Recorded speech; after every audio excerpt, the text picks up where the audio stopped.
Seigneur,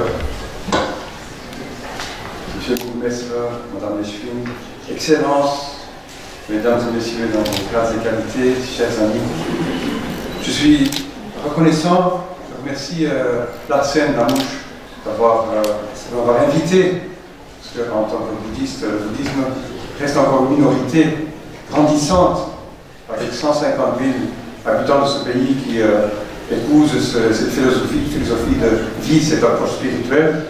Le bouddhisme est né en Inde, c'est réparti d'abord en Inde, en Asie, partout en Asie, et aujourd'hui, 26 siècles plus tard, un peu partout dans le monde, y compris ici. Et donc, j'ai le plaisir aussi de dire que la reconnaissance du bouddhisme qui a été demandée depuis 2006 est actuellement sur la table du gouvernement et nous pouvons espérer que pour la fin de cette année, cette reconnaissance devienne réalité. Le bouddhisme est pluriel aussi, beaucoup d'écoles différentes, mais ils partagent tous, et on peut résumer en 3 phrases ce qui est l'essence du bouddhisme. Premièrement, éviter de faire du mal à autrui, créer la souffrance. Deuxièmement, faire tout pour rendre les autres heureux. Et troisièmement, le plus important, maîtriser l'esprit. Alors, ces 3 phrases sont des conditions pour instaurer une paix dans ce monde. D'abord, il ne peut pas y avoir de paix si on nuit aux autres.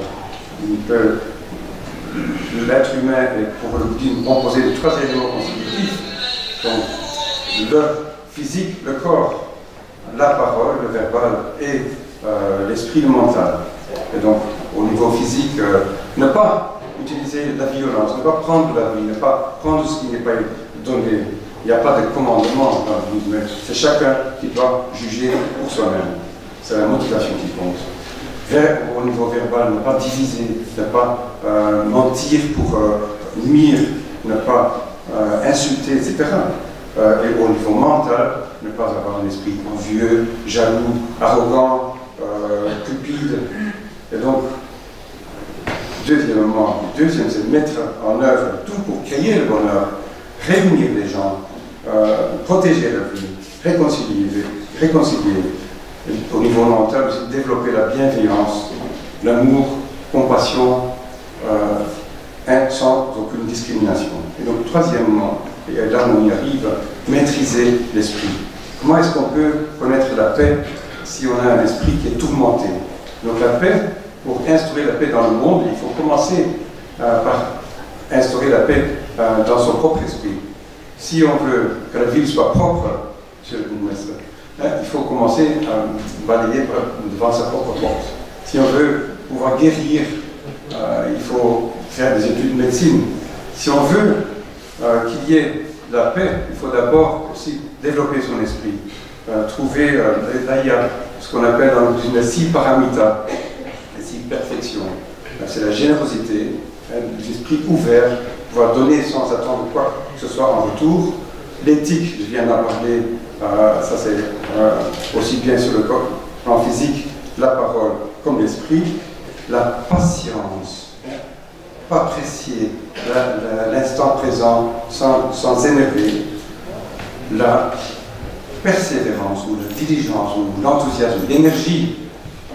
Et puis, et c'est ça qui va justement nous donner les méthodes pour y arriver, c'est la concentration méditative. Toutes les techniques qui ont été développées au cours de ces 25 siècles et qui sont à la disposition de chacun, que ce soit sa conviction, sa philosophie, sa croyance, essayer justement de pouvoir d'apprendre à calmer l'esprit, à voir plus en profondeur, à apprendre l'introspection, à savoir pourquoi être vigilant, pourquoi on fait certaines choses, pourquoi on dit certaines choses, et surtout comment maîtriser les pensées. Donc ça c'est transformé, et là donc ça c'est la sagesse. Le bouddhisme ne prétend pas avoir le monopole de la sagesse, mais donc la sagesse c'est commun à toutes les religions, philosophies, convictions, c'est de pouvoir transformer l'égocentrisme en altruisme. La sagesse ne peut être parfaite que quand elle est combinée avec la compassion, avec l'empathie, avec l'altruisme, savoir apprendre à mettre l'intérêt, le bonheur des autres avant le sien. C'est tourner à l'envers notre attitude presque automatique de penser d'abord à soi. Et donc je vais terminer ici en souhaitant à chacun et chacune d'entre vous d'atteindre la paix de l'esprit, mais pour pouvoir mettre, parce que c'est le sujet de la rencontre aujourd'hui, de pouvoir agir sur le plan social avec un esprit altruiste, tranquille et fort.